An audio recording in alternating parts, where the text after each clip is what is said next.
Okay, I made a new image that is completely modular, so it works with the 300 or the 400. You download the image, etch it onto the card, put your Wi-Fi info on it, or connect with Ethernet, however you're connecting, and you're just going to uncomment the sections that you want. So if you want input shaping, you uncomment that. If you have a 300, you uncomment that. I'm planning on adding other printers in the future. Right now, just for starting it off, just started the 300 and the 400. I'll probably do an Ender 5 next, and then I'll probably do maybe the belt printer or something. I'm not sure. I mean, if anyone has any requests for what they want done first, great. This also has time-lapse enabled. Right now it's on by default. I'm going to add that into its own separate module too, but as of right now you just can go to it through the WebUI macros or the MoonMaker config and shut it on or off.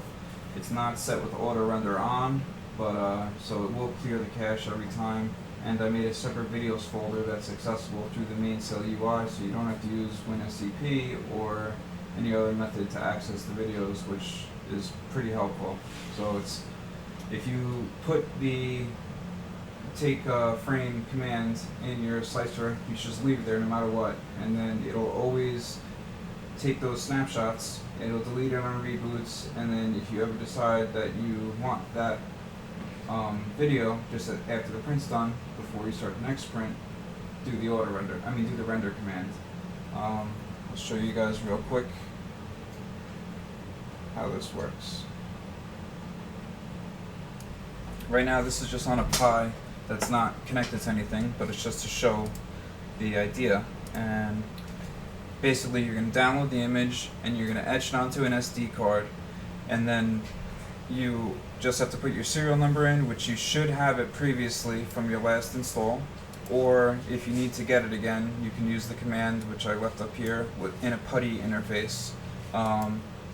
But it would be easier just to take it off the previous card and your image is good to go. If you have a Klipper toolboard, make sure to use your CAN bus UUID, or if you're doing it by USB, you just do serial.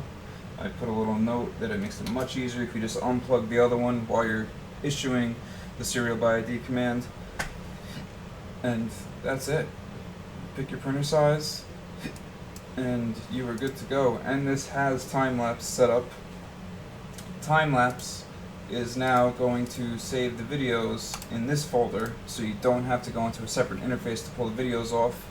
You will have to run the macro, let me show you, on a printer that's connected, which the macro is just going to be time-lapse render. You can manually take a frame, but you want to put that time-lapse take frame at your after layer change or before layer change code.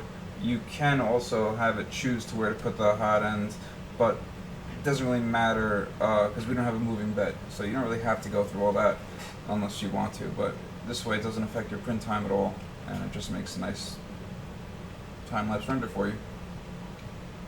And hopefully this works out good for you guys. Any problems or feedback, please let me know.